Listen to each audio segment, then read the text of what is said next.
Kelly Hayes for genConnect.com. I have the great privilege of sitting down here on a floor I'll probably never make. That's the stage at Caroline's Comedy Club. I'm joined by Caroline Hirsch, who is the proprietor of this club. Welcome.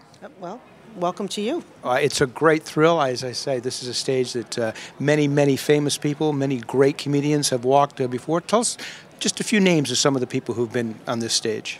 Well, the first person I hired was Jay Leno, followed by Jerry Seinfeld, Tim Allen, Rosie O'Donnell, Ellen DeGeneres, and the list goes on. And Larry David. We were just talking back, but I was just looking in my office before. I ran into Larry David over the weekend, and we were talking about how we did the Larry David show on a Sunday night at Caroline's, which was my first club on 8th Avenue.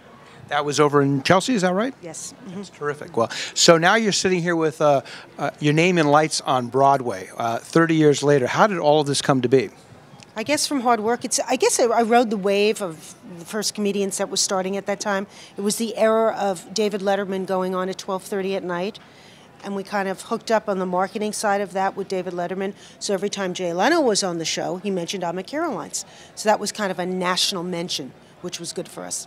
Caroline Hirsch, you've created a brand around your name, effectively.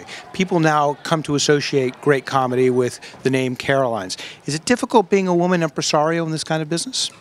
I don't think it's difficult, as opposed to being a male or female in it. It's just the way that you have to talk to men when you're in business for yourself. That's a little different. Give me an example. Well, you have to reference your words correctly, so that there's no confusion. It's usually you pay a compliment before you give a zinger in there, so it's a little different. I want to change channels for just a second here and talk a little bit about your philanthropic work. One of the things that you do is operate and run the New York Comedy Festival, which has become a huge fundraiser in the city of New York. Tell us a little bit about it. Well, the New York Comedy Festival started about 8 years ago, but the charity component that we've been doing for 5 years is Stand Up for Heroes. And that's an event that we produce with Bob and Lee Woodruff for the Woodruff Foundation. And most of that money, all of the money actually, goes to help veterans coming back from Iraq and Afghanistan. So we started this charity. I was watching Bob one night on TV. It was a documentary about his life. And I got in touch with him like 2 days later, and we put this event together, and that was the start of this charity, which has raised probably close to $12 million in the 5 years. So over that period of time, I understand it's really become a 24/7, 365 kind of operation for you.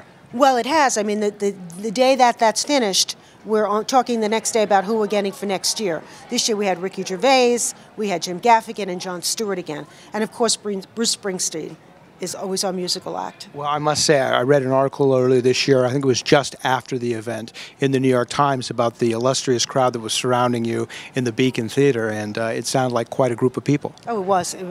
It was there. And, we had the chief of joint staffs there. It was an amazing night. It's an amazing night. Plus about 100 vets that have come back, and they're caretakers. And it seems that they're the ones that we really try to please every year.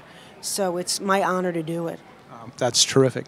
So this, we're sitting here at the end of 2011. It's been a tough couple of years for America, but comedy is still an important part. And how do you think that people should respond to comedy this type of year?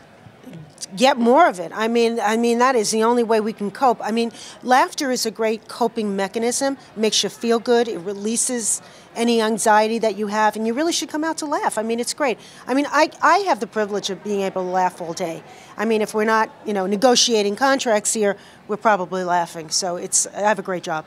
Well, that's absolutely terrific. Caroline, thank you so much for being with us here at genConnect.com. Happy holidays to you and yours. Thank you, and enjoy the season in New York. Thank you, and you'll see more with Caroline at genConnect.com.